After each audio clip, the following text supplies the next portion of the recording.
Hey, welcome back, everybody. It's time to make an esports connection as we bring you the Valhallan Lake Forest Esports Connection podcast. Streaming live from, we'll call it the center of the esports universe here at UCI, University of California, Irvine. And today we got a treat as we bring in Vincent Yard and his guest. Welcome, Vincent. Thank you so much, Paul. Today we got a really special one for you guys. Mr. Mark Deppe over at UC Irvine, right? That's right. Yeah, and then so you are the director of esports over there. Yes, indeed. Founding director. We're wrapping up our 9th year here. Awesome. So you've been there 9 years then? Yes, sir. Okay. And something I wanted to start out with was basically kind of just starting at the beginning. So like when you came in, I can't think of what 9 years ago was, but when you came in, what was your first like initial plan or thought basically? Yeah, so I want to be in the room when I want to be a fly on the wall when he walks in and says, we should have an esports program at the University of California, Irvine, big college. And they went, what? Yeah, so the genesis started even longer ago. So it was the summer of 2015. I was in business school, finishing up at Cal State Fullerton, and they had an Irvine campus. I drove by Blizzard every day on the way to school over on Alton. And so when it came to do a strategy paper, I had to pick a publicly traded company to do a strategy paper for.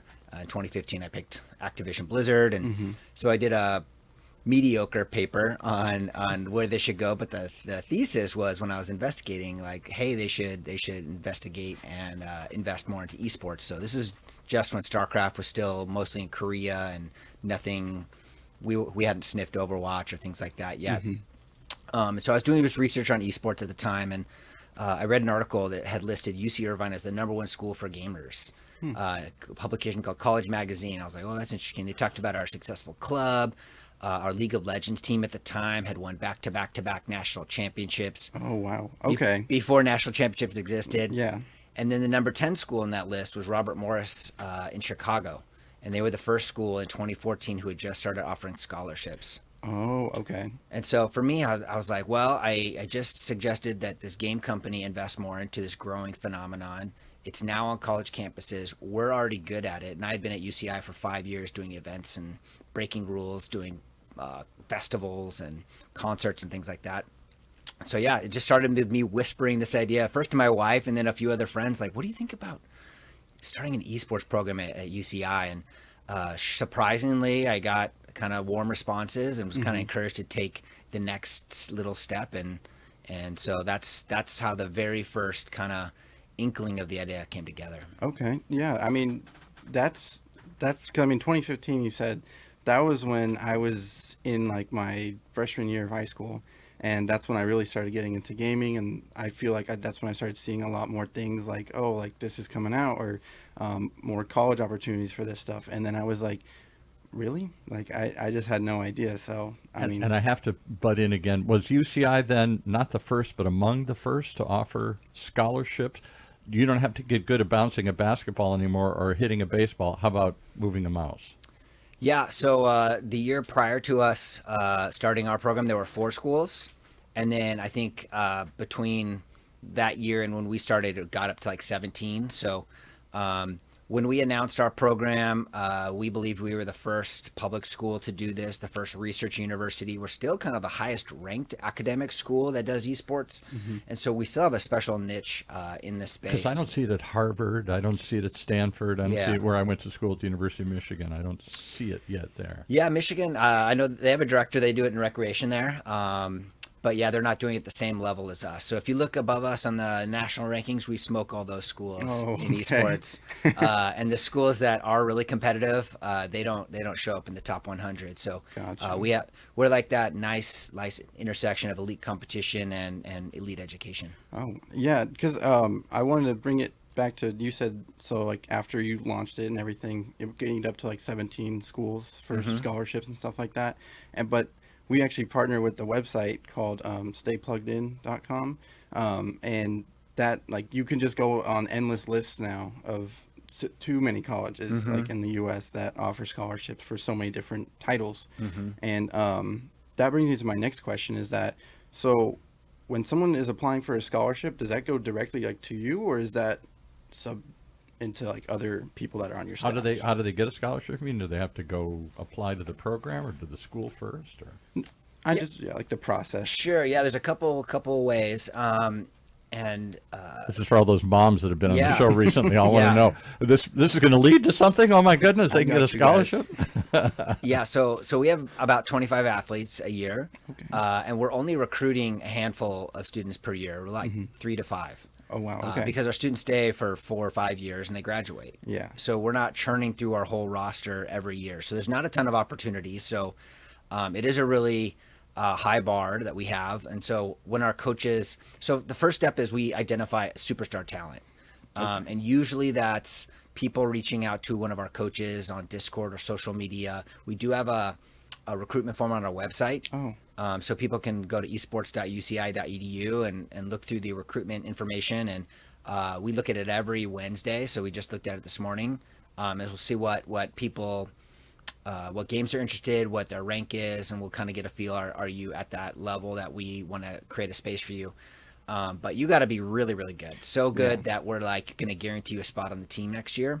So superstar, near professional, if not professional caliber. And Yeah. what games are you looking at? Any games? All games? Some games? Just the 3 teams we have. So League of Legends, Overwatch, and Valorant. Okay. Okay. Yeah, I was gonna ask for Valorant because actually this past weekend I was in Vegas with our team over there at Valhallan. So, a couple of my best players that we got there, which are averaging around, gold, diamond level, and then we had no idea what we were getting into. I just know that they wanted to go there for the experience and Yeah. see how it really is on a, maybe like a semi-professional stage, and everyone there was like radiant, Yeah. top of the like leaderboard basically. Like you could literally go on the leaderboard on the game and see, oh, that person's playing right in front of me right now.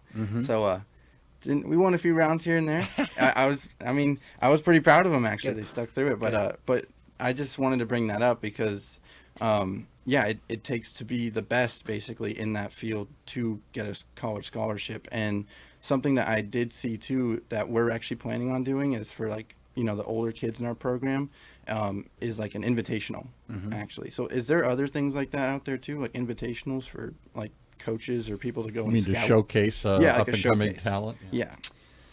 I'm sure there are. For us, like we're gonna want to have seen you compete at like literally professional, semi-professional level. Gotcha. So I think we're beyond like if you're just if you're a high school student and you're only competing in high school tournaments, it's going to be hard to get our attention because there are people competing at the professional and amateur level in high school that are also interested. Yeah. And we're actually getting more students these days who have tried their luck in the pro scene. They might have done it like the amateur tier 2 scene for 2 or 3 years and are like, you know what, I didn't quite make it. I'm ready to go get a degree. So we're getting more of those these days than aspiring pros because collegiate's not the best way to become a professional athlete. You need to play more than you have time to do as a student. So we're getting more students who are kind of mostly done with their professional aspirations, ready to get their degrees and stuff. Yeah, and that's what we see, and that's what we try to promote at Valhallan is that, at least for all the parents out there, that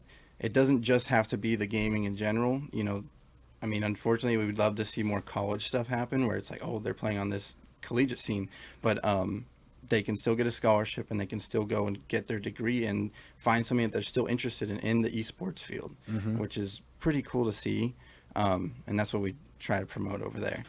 Can I ask a question? And maybe this is a hard course. question, but this is a old grandpa talking here, who's got a 10-year-old, 11-year-old esports addict as a grandson, and who dreams of doing something in the field, and his parents keep going, "Oh, please, God, no."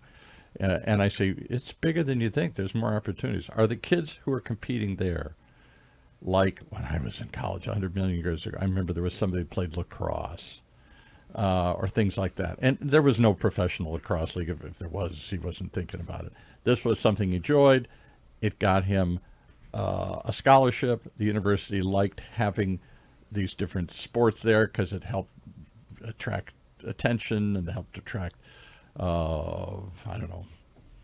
people watched it and people enjoyed it.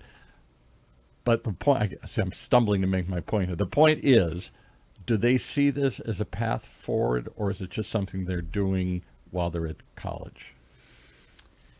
I think it's a couple things. So one, I didn't fully explain the recruiting process, but if you are an esports athlete, and we've identified you as a target for our teams, and you're so good, you'll get a spot on our team.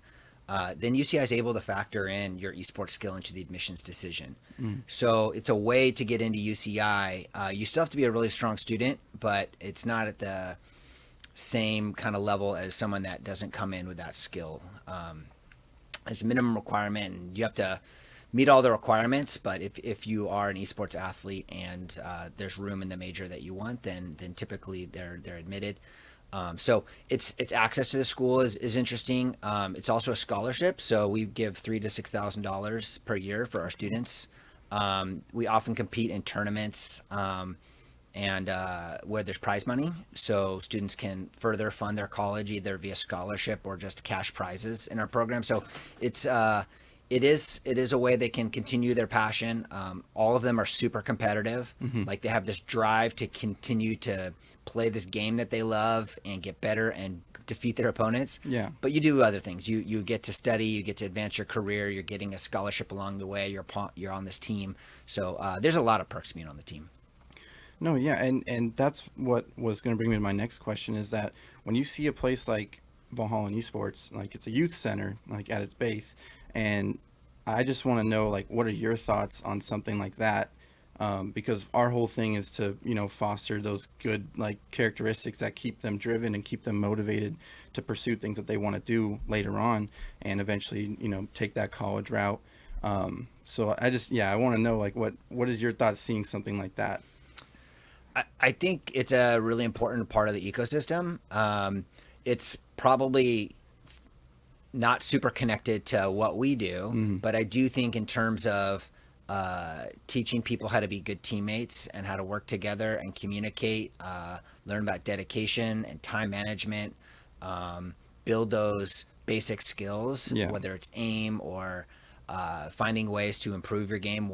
Making one small improvement every single day is how you get really good. You don't take giant steps every single day. You got to focus on one tiny improvement each time you log in and get a little bit better. So I think just like in collegiate sports and youth sports, and I know you're all very interested in kind of being the little league of esports. This is great. I think it's a huge role to play, but I also have a son who plays little league and youth soccer, and we're not thinking college scholarship anytime until probably high school or later when they get farther down the road. So I think it's wonderful. I think it helps educate parents and helps get kind of more family support for this passion. Exactly. Just because esports in general, in a lot of parents' eyes, when they see a kid, because like we have like our youngest ones being like 7 years old, obviously those ones are not thinking like, oh, this is a college thing for them. But it is something that they want them to go through, and they, like, from what we show them and what our coaches do there is, like you were talking about, characteristics and building the team chemistry and, all that stuff. But the parents are just able to learn more about the genre of esports and not really see it as like it's just a distraction for them, and it's just like something to take their time away from them. It can actually reinforce and also enforce things that they will be using down the line. So, I totally agree. And I have an 8-year-old who loves Minecraft, and I just see how much he's learning and his focus and like the wonder that he gets from exploring and learning. I mean, he's coding, he's doing commands, and just he understands like this is a giant sandbox, and he just gets to express his creativity and try new things. And I think all many video games are like that, and I think it's beautiful.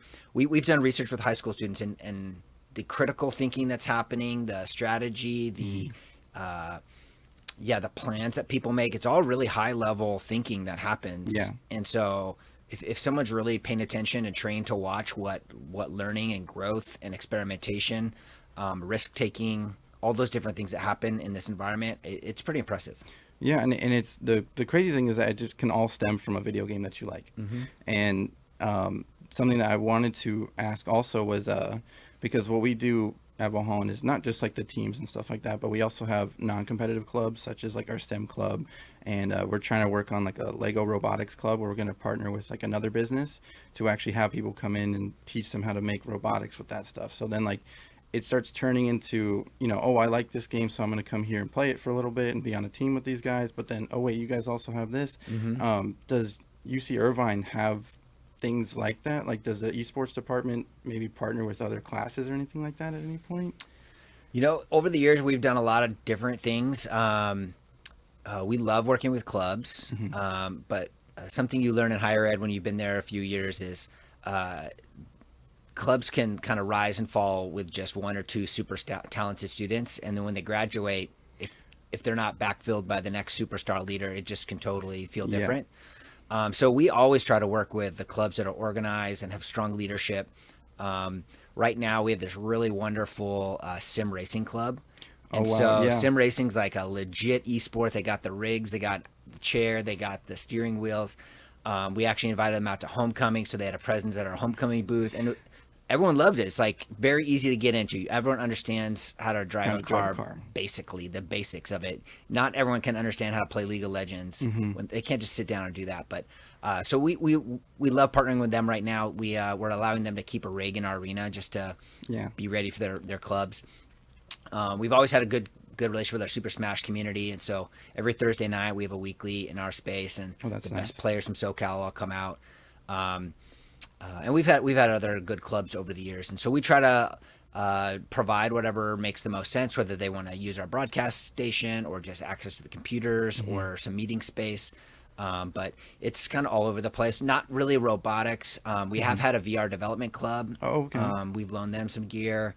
We have a video game development club. We've given them some old computers as well over the years. So we're trying to be supportive of the whole ecosystem.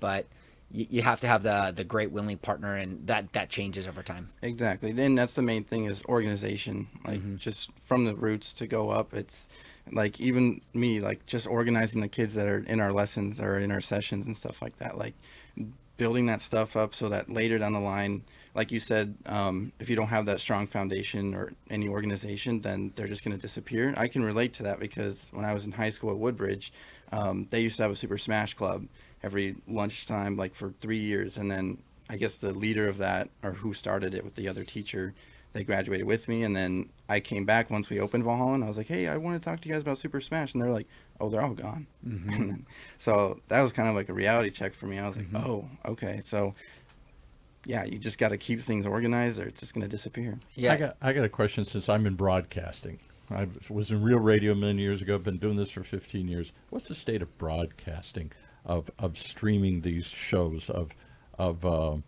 putting tournaments online? I know you guys put a lot of effort into doing that. Sometimes the results are frustrating. Sometimes they're great. Where are we at with shoutcasters, as you guys call them, and doing live tournaments on air? Yeah, we still find a lot of value there. We have a couple broadcast interns who help coordinate stuff.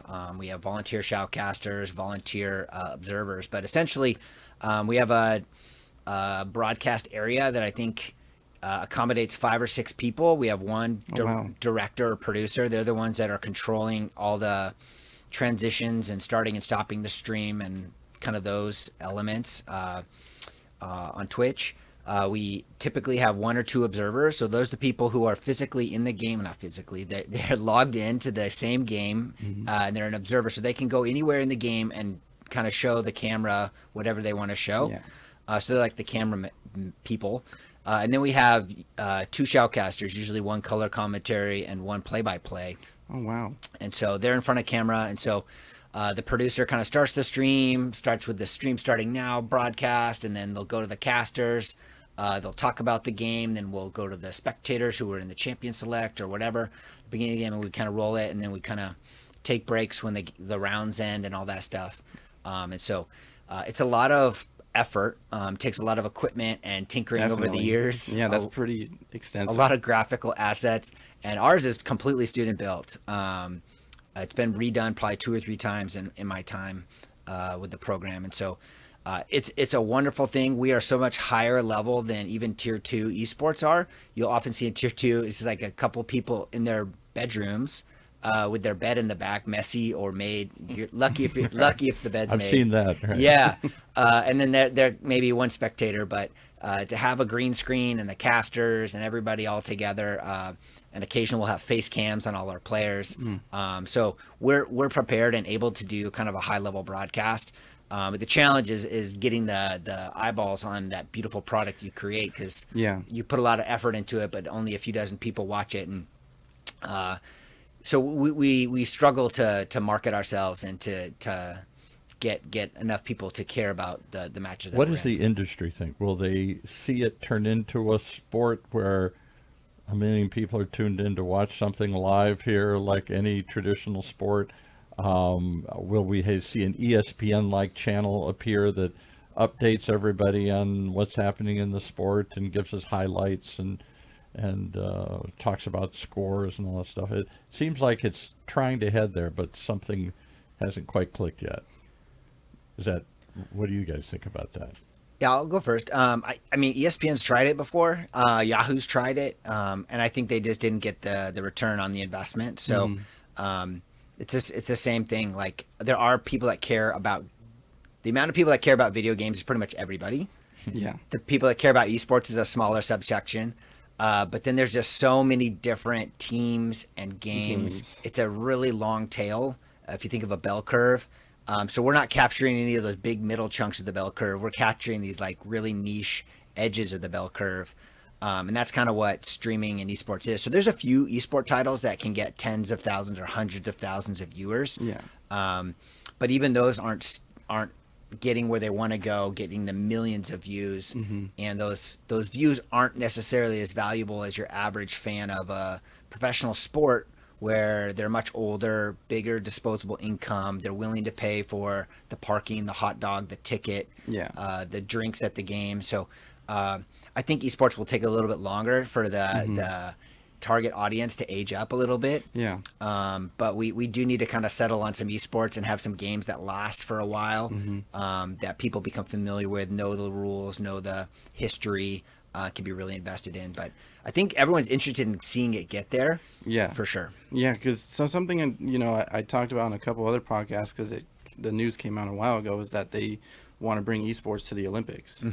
And so that was what really piqued my interest, is like, well, what game or games are they going to put out there for the world to watch and see? So, I mean, I think that was another topic I brought up with someone, our previous guest on here, was just about how there's the MLB, there's the NFL, there's I'm blanking on soccer, what they're called, but like, there's those organizations that have all these teams playing one sport, and then for esports though, that's just like, you see all these teams out there and they're playing this game, but then these teams aren't all regulated by like one organization, or am I wrong? I'm not too sure. No, you're totally right. And I'm sure you've spoken about how esports are owned by the game companies, individual companies. So for any game to be regulated by some third party outside of that, would take some buy-in from a for-profit video game developer who's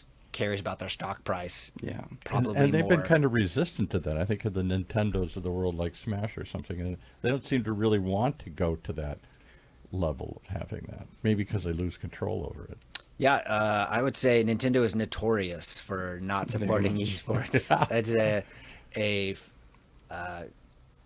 common gripe in the Smash community, is just how this video game company who created a perfect game, it's borderline perfect, and they don't want to support the competitive element of it. In fact, they kind of squashed it recently. Yeah, absolutely. Yeah. And so remind me again, so you guys offer Valorant, League of Legends, and what was the third team? Overwatch 2. Overwatch 2, okay. That was something I wanted to bring up, because I want to make sure that Overwatch 2 was there. Is there still a lot of popularity for those players, and do they feel like they really still love that game? It's just like a quick question. No, that's a good question.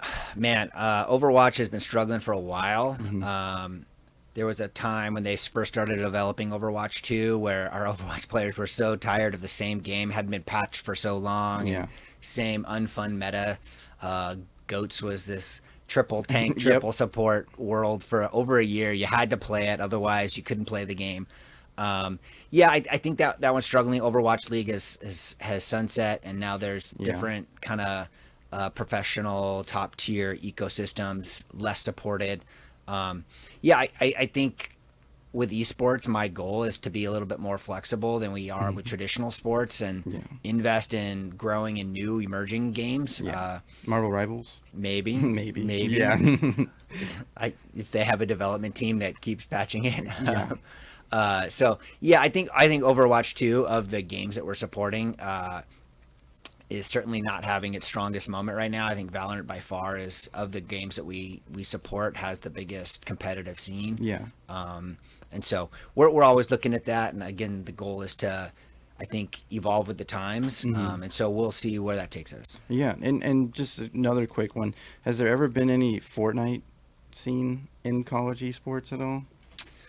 You know, That's yes. one of my grandsons is just nuts about Fortnite. It is a insanely successful game. A few thoughts. One is some schools do that. I find those kinds of games a little bit too luck based to be a true pure esport. Yeah, like a strategy base. Correct. I don't think the game is fair and balanced when you log in, and it kind of depends on what you find and all the different factors that go into it. So that's one element. And the other element is when they first started the game, they didn't have custom lobbies, and you couldn't create a match against another school. And so if you can't create a custom match with UC Irvine versus our rival school, like, we're just going to log into a public server and see who gets the most kill. Like, it was not built to be an esport. I don't think the company sees esports as a need for them. They're kind of printing money still with Epic. Yeah. So they're thriving, and they've done tournaments and they've been really successful. But I don't think esports like collegiate are a priority for them. Yeah. I don't see them going that direction. But I still think the game is super popular. And my 8-year-old who likes Minecraft, all his friends are playing Fortnite too. So it's going to be popular for a while, I think. Yeah, and something that I want to just make sure so that the kids that are on the Fortnite team at Valhallan right now don't have their dreams crushed or anything, is that there's still a lot of like content creation, route that you could go. There's so many streamers out there that play competitively, and you brought up the tournaments that they do have, like they have the FNCS, the Championship World Cup type of thing. So in that sense, I think it's a very good intro game to the competitive world of esports. It's not like something that you maybe go down the line and you're 21 still doing Fortnite as like a competitive thing, but I think it's a very good intro. And then once you grow up just a little bit, like maybe you start taking more interest in League of Legends, Valorant, those types of games where it's really a team-based setting, because Fortnite you can play solo, duos, trios, squads, and so And is that the evolution? Because that's what I saw with my grandson. He started with Minecraft. That's all he wanted to do. And one day he said, I discovered Fortnite. And now he and his friends, now he's 10. And somewhere between 8 and 10, he switched. Yeah, and I mean, if I can just put my own personal experience in there, I did the exact same thing. I was Minecraft, Roblox, and then jumped on to Fortnite when that came out in high school, but then Valorant came out around that same time, and I played Counter-Strike growing up, so I was just super into already the strategic team-based games. So I was playing Valorant from when it came out until still now. So, I mean, I'm not saying it's the same route that everyone goes, but it's still something that Fortnite's just that intro game. I feel like a lot of kids are playing nowadays because it's everywhere. I got to ask one more question here. I know we're running out of time here, and I'm eating up too much with my own questions here. But the other thing that surprised me when you were here last time is how many major corporations in America now have esports programs where they're trying to get into this world, capture the attention of these future customers maybe. And I mean, maybe this isn't one of them, but I think it was State Farm Insurance and, not just Monster drinks and things that you would immediately assume would want to go after these spaces. Talk about that. Is corporate America waking up to the power of this esports community and starting to support it or dip their toes in the water? I would say it's broader than esports, but certainly online content creation, just the online gaming community is a place you need to be if you're marketing to young people. They're not watching television, linear television. So that whole budget you're spending on the Super Bowl, you're not reaching My young people 10-year-old. that play video games. And so, yeah, of course, you definitely need to lean into that. Esports is a small segment of that. If that fits your strategy and you want to be in that competitive element, then it can certainly fit. Yeah, State Farm's definitely done some big esports activations, car companies, pretty much everyone that's trying to build lifelong customers. Credit card companies, banks, car companies, insurance. Those are all very common to see in the esports world, but you'll see them sponsoring famous streamers with tens of thousands of viewers and all those different things. So absolutely every company has an influencer kind of arm now that's thinking about online content creation just to hit the demographics they need to hit. So it seems like another career opportunity. If the parent's saying, well, my kid loves esports or online gaming, what are they going to do with this? Maybe it can get them, maybe it can teach them life skills like you're doing at Little League. Maybe it will help open the door to a university like UCI and help get them into a program. And maybe not just making games down the road, but all the world of promoting games and supporting games. I mean, major advertising marketing companies are going to look for people who have esports experience, I would think. Yeah, I think gaming experience. Yeah, there's a ton of opportunities for people, and if they're following their passion, they're gonna push boundaries, try new things, experiment, build the things they wish existed when they were younger. And so, yeah, that's my recommendation for young people is follow your passion, and experiment, try new things, learn new skills, whatever that is, and try to create a role for yourself that you're going to be the best at because you've put so much time and energy into it. Yeah, and I think we ended that the last show with the same message is that you just got to have that drive and passion for what you love doing. If that's esports, then just keep going with it and make sure that you're, maybe at Valhallan getting that guided learning and curriculum so that you can continue thriving in that field. Love it. How do they find more about Valhallan? We'll start with you guys. If they want to get their kids enrolled early in an organized Little League kind of program? Yeah, all you got to do is, we do it Monday through Thursday, 4:30 to 6:30. If anyone would ever like to drop by, if any listeners want to drop by and just check it out, they can. But if you just want to get more information, you can actually go to our website at valhallan.com, spelled VALHALLAN.com. If they want to drop by, you're in Lake Forest where? Lake Forest off of Muirlands and Ridge Route Drive. We're in the Albertsons and AutoZone Center. I took my grandson over there. He didn't want to leave. And then after they get to that level, if they really want to sniff around and say, maybe there's a future to this, maybe they really could be an esports athlete and get an admission to a prestigious school like UCI, where do they go to learn more about that? We're on all the socials at UCI Esports, and you can go to our website at esports.uci.edu.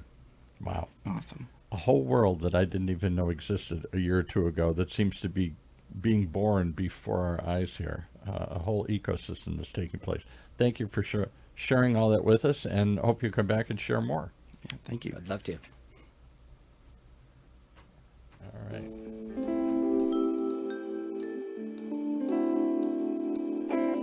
Well, there you have it. I'm just fascinated by this whole world of esports and what's happening. And it sounds like we're kind of sitting at the center of it here. UC Irvine and Orange County being home to so many esports programs and esports creators here.